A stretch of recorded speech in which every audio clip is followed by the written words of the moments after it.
Hello, hello. This is Greg Peloquin, also known as G. Pelly.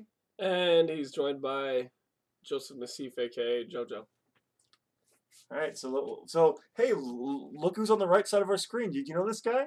I heard he's a scrub. You can find him playing random decks of Friday Night Magic at Northwest Sports Cards. And what, pray tell, is 5C OmniDoor? That sounds interesting. It's a deck created by Travis Wu. LSV put a couple of videos up on it, and I decided to play because it looked fun. You basically win with door to nothingness.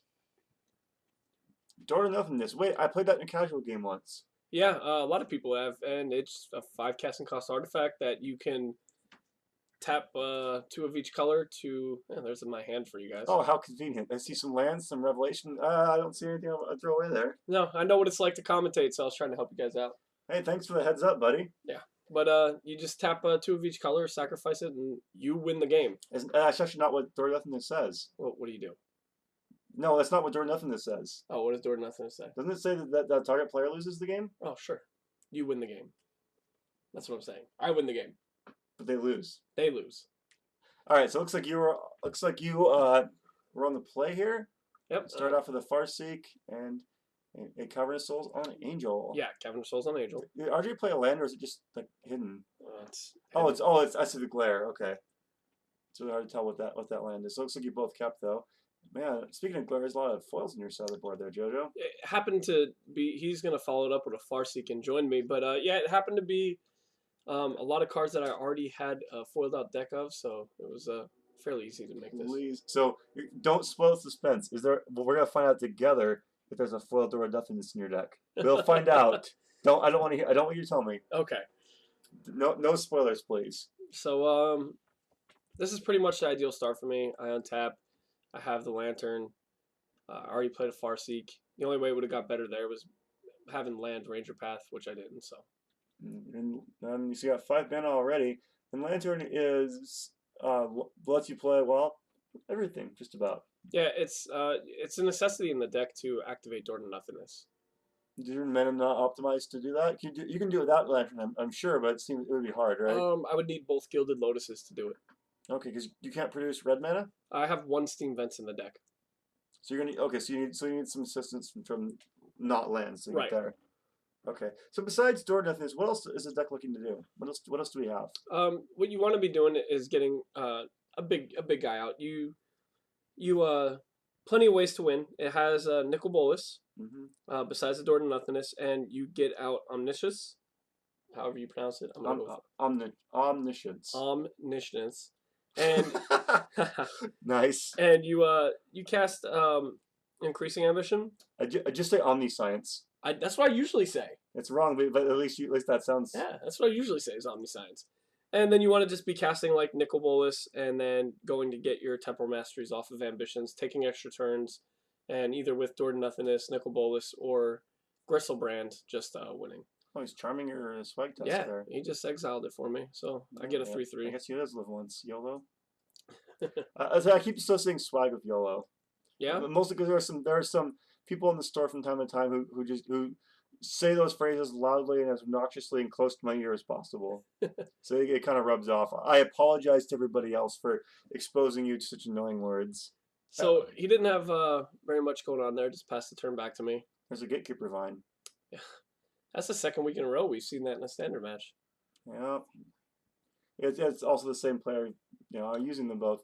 It's not a Vine time for a 0/2, I'm afraid. So I come in, and that's an Angel. Restoration Angel. Did that... Would you... That might have been a bit of a misplay there, or does this token just not matter to you? Token didn't matter to me. Just wondering what was in his hand. If he had Angel, just wanted to see it. Just in case... I mean, if he wants to put it out there in the middle of my combat, and then I have something to wipe the board, that's fine with me. But realistically, I just want to see the Angel. That's fine. And it's kind of like in Hold'em. Sometimes you'll call off a bet. Sometimes it's just to make them show you the winning hand. Absolutely. Just gotta keep them honest. Yep. So see what RJ comes out with, and it's a keeper. Yeah. So we got on to bigger and better things. Is this the same deck he played last week? It looks pretty. Oh, he's got 2 Gatekeeper Vines as opposed to 4. So it looks like he's trimmed some numbers a little bit. Yeah. And there's a Revelation for 3. How many revelation do you run this deck? I run all 4. I see no one in your hand. Yeah. They're so good. Just keep on rolling. It's the best card in the deck. It really does make the deck. Alright, so now we get a revelation for 4, but I suppose you want to play some cards in your hand first before that happens. Because no point in drawing like 4 cards and having 11 in hand, discarding everything you just drew. Right. Typically what you'd be wanting to do here is get Gilded Lotus, increasing ambition, something along those lines online. That's typically what you want to be doing at this stage in the game. Okay, so is there an actual combo associated with the deck too? Yeah, when you play, I'm just gonna call it Omniscience so I don't jack it up anymore. But once you play that, there's many ways to combo off, as you say. Like Temple Mastery plus Nicol Bolas plus Door to Nothingness is just a combo. You're gonna win that game. How do you win that game? Door to Nothingness, you play for free. Play Temple Mastery for free. End your turn and then untap and sack it, win the game. Or Nicol Bolas, you'll get a few activations out of it with multiple Temple Masteries. Again, playing them for free with your increasing ambition. And now the one trap for that is you can't flash back on increasing ambition for free. No, but at that point you should be able to flash it back by paying it. I see. Okay. And so you'll be able to get the 2 masteries, playing the first ambitions for free, and then flashing it back for the other ambitions. Makes sense. And then you'll be able to get the activation out of Nicol Bolas. You got another Season of Revelations. So your hand's flush with cards at this point, so you got lots of options.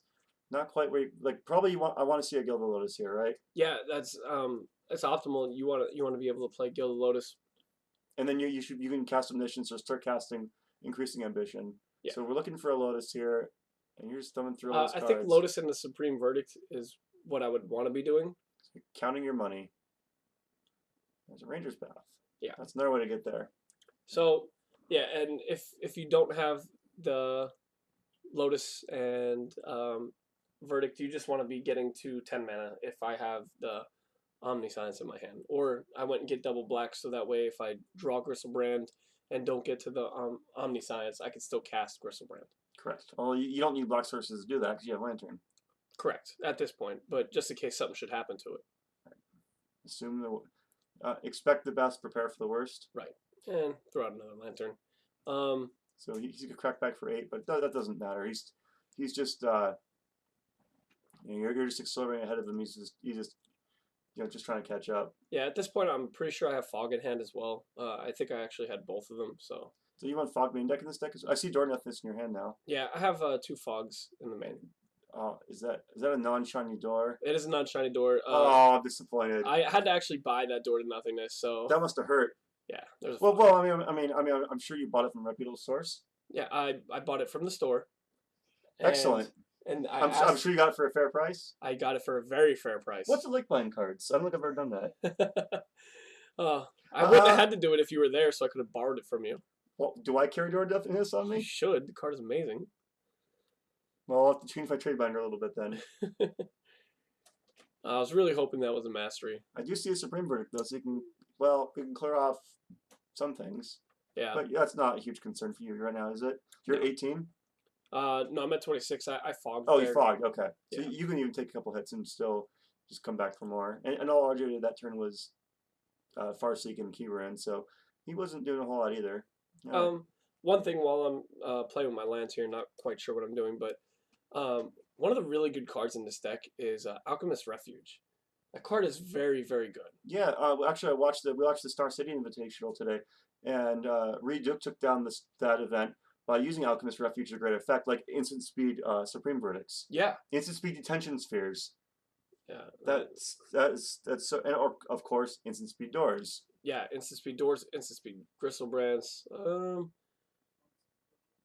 I'm gonna go ahead and respond by drawing 7. Okay. Well, I think there's our Omniscience. There's a Temporal Master in this, and there. Oh wow, there's all the cards you need to see. Yeah. This game is done. I just told him to hang on a second because I did have to discard some cards, but. Okay, let's see. And that's just discard some useless lands here. Yeah. Unless RJ finds a way to close this game out now, I don't. You have the full combo in hand, right? Right. Okay. I mean, it's hard not to get there at this point too. But like I said, there's many ways that you could do it without the door to nothingness. So Yeah, and we're probably gonna see some of them here. Well, probably not the door. We probably see door here. yeah, the door is what comes Angel. here. It's almost like it feels like he's doing all these things, and you just don't care what he's doing. You really don't. You literally do not care what your opponent is doing. Sphinx of Revelation helps gain life, keep you out of reach of most of these mid-range decks, and as long as they don't have um, any type of counter spells or removal spell, then for the Omniscience, then you're just good to go. And how many omniscience do you run? Just one. The increasing ambitions finds it. Okay, because you don't want to draw them. No. Not on your opening hand. No. So you want to fetch them. Or there's a mastery. I take my extra turn. There it goes, and he sees what's going on. Yeah. All right. The sad part is I really never got to actually play or activate the door to nothingness. Every time I just cast it, everybody just like scoops their cards up. That's no fun. Yeah. Unless actually this game 2 I cast it, spoiler alert, and I don't win with door to nothingness. How does he win? Or does he at all? We'll have to find out. Stay tuned for the next 20 minutes, folks. So, sideboard options, what do you think he brought in against me? I didn't ask him and didn't get to see, so. Well, his appetite for brains in his sideboard. Maybe that gets rid of Bright Tusks or our Omniscience, or maybe you can catch some big card in your hand. Yeah. Like Duress would be much better. Probably Underworld Connections to draw some cards. Crushing Vines would get Crystal Brand. He gets his door. But yeah, you have to time it just right. Yeah, you have to time that card right. My sideboard is, because of the Rakdos decks running around, I have the Thragtusk, the playset of Faith Menders, Centaur Healers, 2 Ultimate Prices, 2 Dispels, and a Singleton Terminus. So for this matchup, I just brought in a Singleton Terminus. What about Dispel? I wasn't worried about it. I didn't think of him bringing in anything like any type of naturalized effects or any instant speed cards that I'd be worried about. So Abrupt Decay doesn't hit anything of yours except for Lantern. And if it did, I couldn't counter it anyway. Right. So I just I chose not to bring in anything other than the Singleton Terminus.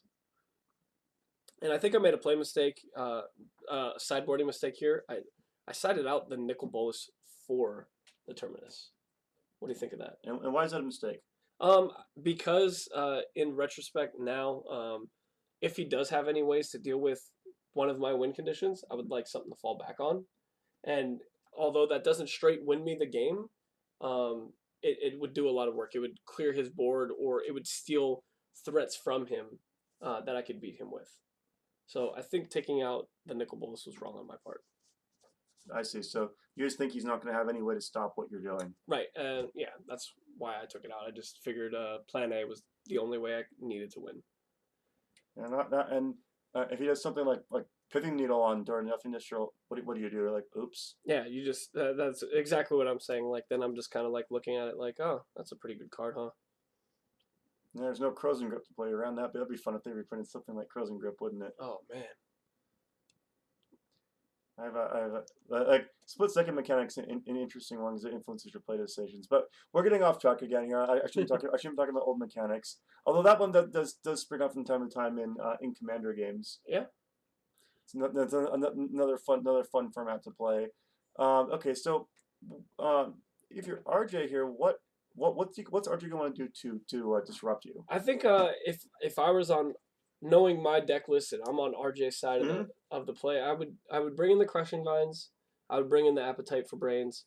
I mean, all of his cards minus like the Garrick and the Underworld Connections, they're also good choices to bring in against me. Curse of Death Toll?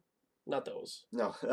Let's stop right here at Garrick and work our way up. Okay, so Underworld Connections, Crushing Vines, and Appetite for Brains? Yeah, I mean, that's kind of the route I would go if I was him. All of those cards are fairly decent against me. I don't have a lot of ways to deal with Planeswalkers. Although they're slow, if I don't hit my combo, then it's hard for me to deal with opposing Planeswalkers. Yeah, Appetite seemed like a no-brainer here. Yeah. Did you see the joke? I caught the pun. Ah. And here's my once again.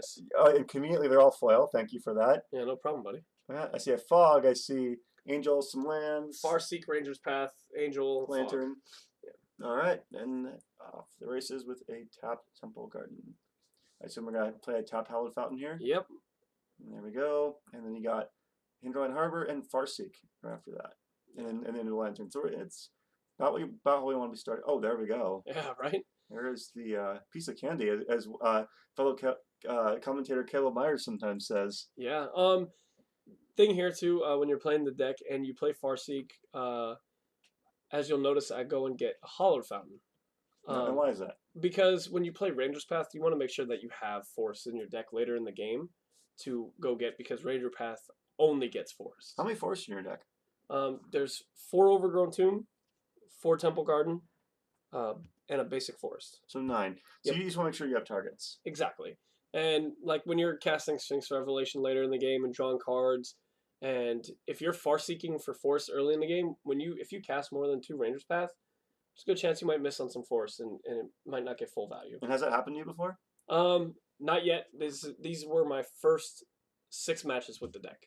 So It hasn't happened to me yet, just like a thought that, I'd probably want to be keeping it. So right now I just basically cast Time Walk to put a land into play and go and take an extra turn. Okay. So you're exploring. Yeah. Sweet Explorer. It's basically what it is. Yeah, it is. And you correctly are exiling your Temporal Masteries there. Good, good. 4, we have Ranger's Path. All right, so we're well on the path of success here. Yeah, I didn't have a land, I don't think, for the Gilded Lotus, which would have been optimal. Yeah, or you could have always just fell back on the Lantern too. Yeah. Either way, we're getting two tombs here. Yeah, 2 Overgrown Tombs. Okay. Now you can next turn you have both Lotus and Lantern if you wanted. Lantern's getting progressively worse at this point. Yeah, I mean Lantern is strictly there to make sure that door is good. And RJ's kind of trying to keep up with you. I mean, let's be honest. It's like you have a Ferrari and he has a bicycle. Yeah. Him casting Ranger's Path and getting to 6, 7, 8, 9 mana to me is fine. Like as long as he's not applying pressure, I'm not gonna say me, but OmniDoor, the deck itself, will win that race every time. Right.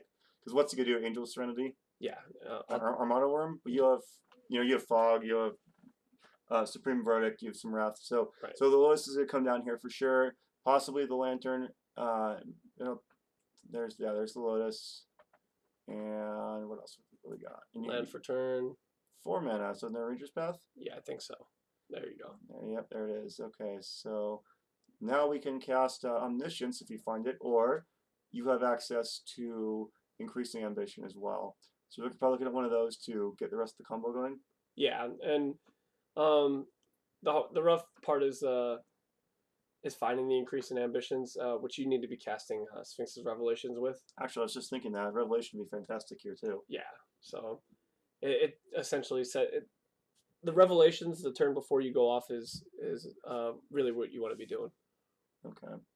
So. And I'm at 20. He's not applying any pressure whatsoever, so I could draw, pass the turn, play a land, pass the turn, Revelations to find all my combo pieces, and then try to attempt to go off. That's the Gatekeeper Vine. And yeah, we were saying this last week about Gatekeeper Vine. It should be Borderland Ranger. Should be Borderland Ranger. It's a body. It attacks. And Gatekeeper Vine doesn't even block. It doesn't even block any of the little 1-drops out of the Rakdos decks. It just speed bumps for a turn. Whereas at least the Ranger can trade with them. Yeah, trade with most of trade with Cackler and Shred Freak. And so forth. Much better than just the speed bump. Yeah. Well, I guess that's all RJ needs, but either way, the 2/2 seems much better. Right. Alright, so he grabs a Forest and says go. So nothing going on from RJ's side. Maybe a Restoration Angel. Yeah. Could be Restoration Angel. I think I just drew Gristlebrand. We can cast. I can cast Gristlebrand. Or Gristleband, as they call him sometimes. But not in Standard. I was gonna say, who calls him that? Well, he's banned in a couple formats. Right. And there's the Lantern. Now, if you're gonna I'd be okay just casting Gristlebrand here. Now, the one thing I disagree with here is casting the Lantern first. Okay. Cast Gristlebrand, draw your cards, and then decide because you can cast them without land. Yeah, you can easily. So you have some extra mana to work with there in case you draw something else. Right. I don't draw cards actually on my turn. I don't want to discard anything. Okay. So I just pass the turn, let him take his turn, and then I'll be able to draw cards, and that way I won't have to discard. I'll see what he does, and I'll be able to You keep still what I have, do need. you still have 8 cards in your hand or something? And I have 3. Say I still don't hate drawing 7 there, but Yeah. I mean, maybe you can get your combo started faster. Who knows? Yeah. I mean, either way, I don't think it's gonna. It doesn't influence the outcome of this game too much. No. I think I have Fog Angel Serenity in my hand currently, and then I draw 7. So. Okay, and there's your mastery. There's a Farseek. I can't see the rest of it. Could you show the camera, please? I think I do actually. I might do? put all my hand out here, right here for you. Oh, thanks. Yeah. If only everyone players could be as considerate. Excuse me. Still a bit of my cough from last week. Oh, I drew Terminus there. I thought for a second about miracling it, but Absolutely not. no, not when Gristlebrand's in play. Well, you get the Great Cooper Vine. Yeah, yay, and it's 3/3. And we just pick up that life. Take out the Planeswalker. Yeah. That's like 7 free So cards. at this time, I really should be noticing that each turn, he's leaving 3 mana up. Like he's been doing that for the past 2 or 3 turns. It's true. So You saw he had no action. right. I just thought he didn't have action and been leaving 3 mana up for a long time. Playing Garrick, I should have put 2 and 2 together, which I didn't. And you saw he has Crushing Vines in his hand? Yeah, he has Crushing Vines. Okay. So he's going to crush any hopes you have of winning with Door to Nothingness then. Yeah, I think so. I mean, if I did realize that he was leaving up Crushing Vines mana, I would try to figure out why he didn't kill Gristlebrand. So now the real challenge is how do we deal with all these cards I just drew? Yeah. Increasing ambition is what I really would like, so I could go find my Omniscience, but You would just draw 7 more cards here if you don't have it right away. could. Why not? Why wouldn't you? I don't feel it's. I don't know what's in my hand. I think there's an Omniscience on the bottom, by the way. Oh, hey. Which would have been horrible for me because I would have had to drain 14 life to not find it. Also, you point out of note, the Crushing Vines can also just kill Gristlebrand too. Yeah, that's what I'm saying. Why he didn't do it when I activated it the first time. Right, because Crushing Vines destroys an artifact or a flying creature. Yeah. It did see play against the Delver decks last standard season, a little bit in the sideboards to deal with Restoration Angel and Rune Chanter's Plague. Now, normally, I mean, again, it's worth noting because all these cards are still relevant in this format. Right. So it's a good versatile answer.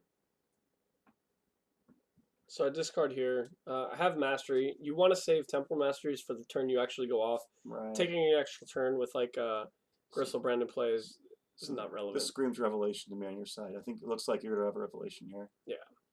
You're going to draw some cards. Looks like 7 to be precise. I mean, you could just use Gristlebrand for that now. But right. But why'd you pay 7 life and draw 7 cards? You can gain 7 life and draw 7 cards, of course. Yeah. Now I see how this deck works. Yeah, the key to this deck is apparently drawing 7 cards. Okay, I'm behind that. And what are we doing here? I paid 7 life to draw 7 cards. Okay, so you didn't have the Revelation. Nope. But I knew I would find one. Well, I was hoping I would find one digging with Gristlebrand. So unlucky. Yeah. You're the unluckiest, And then I get to draw 8. Oh, there we go. Okay, you did get there. Okay, so you drew 15 cards? Yeah, why not? Isn't that what you're supposed to do in Standard? Well, I've been casting Thragtusk and Pillar Flaming things. Oh, wow. Well, casting Thragtusk just isn't the same when you get to gain 8 life and draw 8 cards. Wow, I've been doing it wrong. I just had a revelation. Oh, you're on fire tonight. I know. Well, I just drew Door to Nothingness. So now are we gonna? Then you have mastery already, so you can actually just go door mastering and hopefully close the door on RJ's game. Yeah. So what I do here, my plan of action, even though I could just like hard cast both of them, is I ambitions for Omniscience. Yeah. That makes sense. Yeah, and then I'll be able to cast a bunch of spells for free. And for anybody that was looking to play this deck or was interested in it, you'll get a chance to see here what it gets to really do. Like how it's not, I don't want to say versatile, but it really is. Like you can attack your opponents from so many different ways, and you don't have to revolve around this one spell. As you can see, all of the mana I have in play, that I really don't even need to cast this card. It just ensures the win, but like if for some reason it got Slaughter Games or I casted it earlier and it gets removed for any reason, you have other ways to win. And was Griselbrand one of those other ways? Yeah, Gristlebrand, Angel Serenity, and like I said, Nicol Bolas. So take an extra turn. Cast Door. And look at RJ just pouncing. Yeah, just snap.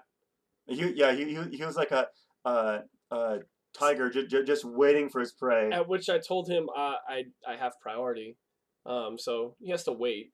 So now it's in the queue. But yeah, so he's like, okay, so do something so I could gain priority back, and I'm like, sure, I'll cast an Angel. Now you have priority.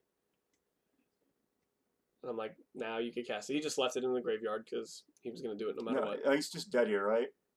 Yeah, because Griselbrand attacks you and you be at 1.